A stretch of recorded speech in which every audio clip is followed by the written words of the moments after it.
What if the fastest way to change your life has nothing to do with finding the perfect strategy and everything to do with one unfair advantage that keeps showing up in every industry, every skill, every success story? Speed.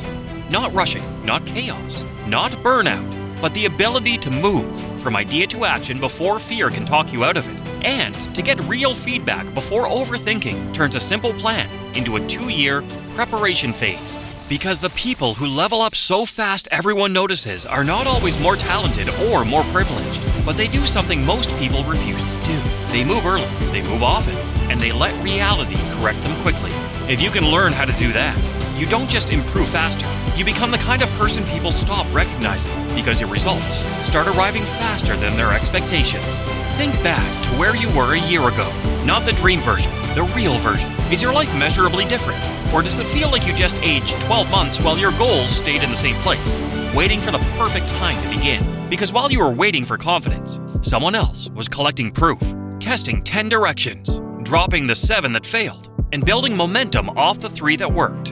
And that is how the gap becomes unfair. Not in years, but in weeks. Most people don't fail because they're lazy. They fail because they're stuck in a loop that feels productive but produces nothing. They get an idea, and instead of taking the smallest real step, they disappear into preparation, which sounds responsible on the surface, but's usually just fear wearing a smarter outfit. They research for weeks. They ask 10 people for permission. They gather information as if it's going to protect them from embarrassment, and they keep telling themselves that when they finally know enough, they'll start.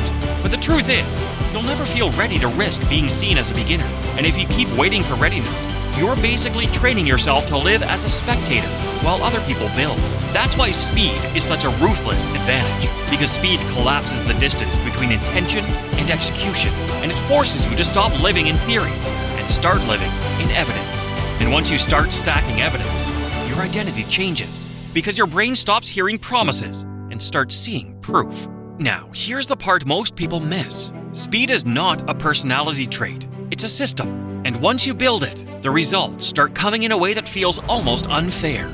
So why does it look like some people level up overnight, while others grind for years and still feel the same? It's not always more discipline, and it's definitely not more motivation. It's that they've learned to stop caring about applause, stop negotiating with fear, and stop clinging to a plan just because it makes them feel safe. They care about one thing, directionally correct action, quickly. Because if you can get a real yes or a real no fast, you either pivot fast or double down fast. And that alone can compress years of progress into months. Here's what most people don't understand about leveling up. They think the level up comes from doing more, adding more habits, collecting more information, and building a perfect routine that looks impressive on paper. But paper is not the scoreboard.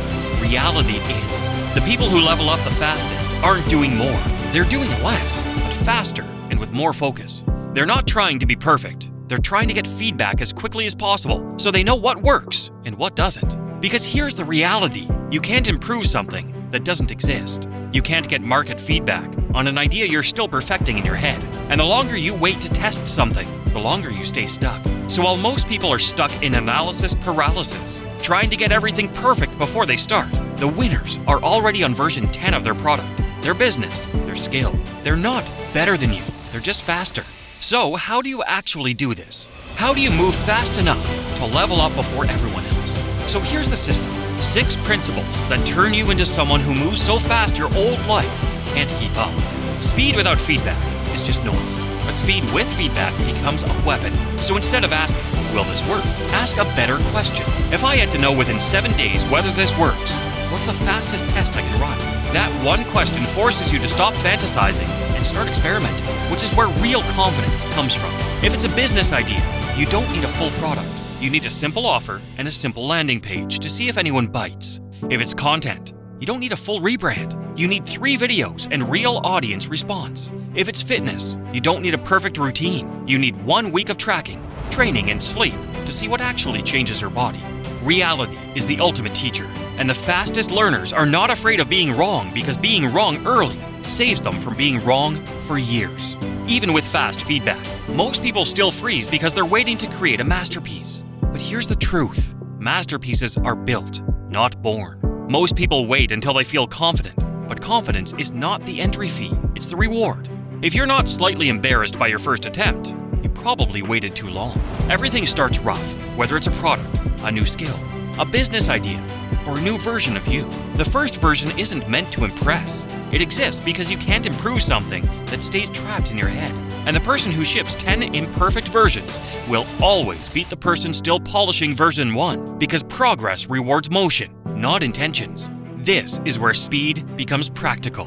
Whatever time you think you need, cut it in half. Not because you want stress, but because time pressure creates clarity. When time is unlimited, you waste it on details that don't matter, and you call it being thorough.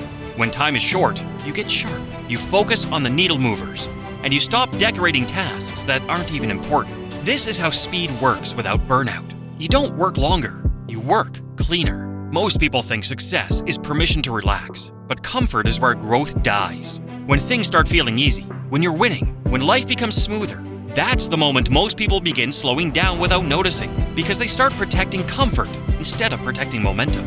And that's how people get past. Speed is not just about getting ahead, it's about staying ahead. Because there's always someone behind you learning faster than you're moving. So treat ease as a warning signal, not a reward. If it feels easy, it's time to raise the standard. And this next principle is the one that quietly separates fast movers from lifelong procrastinators. Hesitation is not harmless, it's expensive. Every time you delay something small, you teach your brain that you can't be trusted, and you pay compound interest on procrastination. So here's the rule. If it takes less than 5 minutes, and you have 5 minutes, you do it now. You reply to the message, you send the email, you book the appointment, you write the outline, you do the 5-minute workout, you take the first step. Because momentum isn't built with giant breakthroughs, it's built with tiny acts of follow-through that happen consistently. This is the difference between speed learners and speed crashers. Speed learners commit hard to the destination, but they don't get emotionally attached to the plan. They pick a lane, go all in, and stay willing to pivot when reality gives better information. Because the goal isn't to avoid mistakes. The goal is to make them faster, learn from them faster, and upgrade faster. Strong direction, flexible method. That combination makes you almost impossible to stop. Leveling up fast is not about intensity. It's about removing friction and shortening the distance between decision, action, and proof. Get feedback in 7 days. Ship before you feel ready. Cut the deadline in half. Accelerate when things feel easy. Kill hesitation with 5-minute action. Stay obsessed with the destination, not the exact route. Most people will watch this and treat it like motivation. They'll nod, save it, and go back to planning. But if you take one of these principles and apply it today, you'll feel the shift immediately, because momentum is loud and it compounds fast. Pick one principle. Start now, and then watch what happens when your old life can't keep up with your new speed. Drop a comment with the one principle you're applying first. And in 30 days, you won't be asking how to level up. You'll be living it.